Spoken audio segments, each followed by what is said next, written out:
Good morning. It's Wednesday morning. Missed Monday and Tuesday because we were helping our daughter move into her apartment in Raleigh. Had all kinds of adventures, and we're back here today. So Psalm 7 is where we are.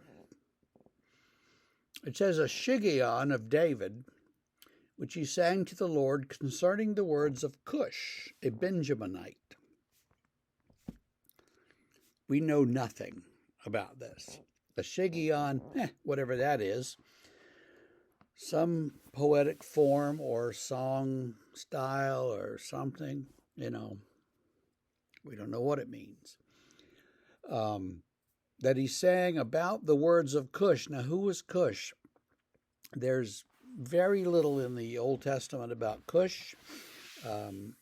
There was some guy named Cush or Kish, maybe, who was somehow related to Saul and may or may not have badmouthed David to Saul, but it's not very clear from those old accounts. And so we don't know what this is about, except that David has this enemy in Saul's court or Saul's camp named Cush. And the psalm is 17 or 18 verses, and I'm not going to read the whole thing, just a little bit of it. O Lord my God, in you do I take refuge. Save me from all my pursuers and deliver me, lest like a lion they tear my soul apart, rendering it in pieces with none to deliver. O Lord my God, if I have done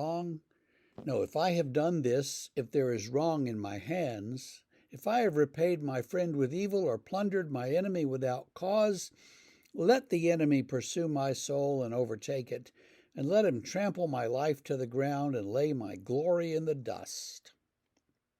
So, David says, hey, I haven't done this. If I did it, let them catch me and kill me, but I haven't done this, so I'm guiltless.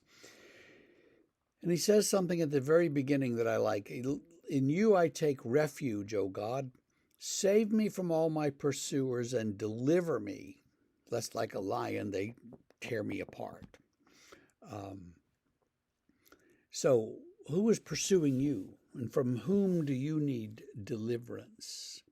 Sometimes it's ourselves. We need somebody to deliver us from the anxiety-producing thoughts that keep us awake at night, and the things that we think about, the things that we worry about, the things that we know we should have done and we didn't do, and blah blah blah. It goes on and on and on, and we don't know, and we just wish somebody would deliver us from all that stuff. Well, that's when you pray to God and say, deliver me, O God, from all these anxious thoughts, and then teach me how to avoid them, to deliver myself from that kind of thinking. Save me from those who are pursuing me. It could be somebody's pursuing you financially. It could be somebody's pursuing you, some neighbor that doesn't like the way you cut the grass or something. There's all kinds of idiot things that people will pursue you about. And you got to just say, take a deep breath, and this too will pass, and it's going to be over soon, and you're not going to die. Whatever it is, God will deliver you from whoever is after you, or that you imagine is after you, and you will be able to function again. And David says, if I've done this, then let my enemy pursue my soul and overtake it and trample my life into the ground. And I think he's saying, I didn't do this. And so, that's why I can make such a proclamation, because I didn't do it. He says, Lord, get angry at my enemies and take care of them for me and judge them, and let the wicked come before you with their complaints, so that you can judge them with righteousness. And then he ends up talking about the wicked man conceives evil. He's pregnant with mischief. He gives birth to lies. He digs a pit and then falls into the hole that he dug.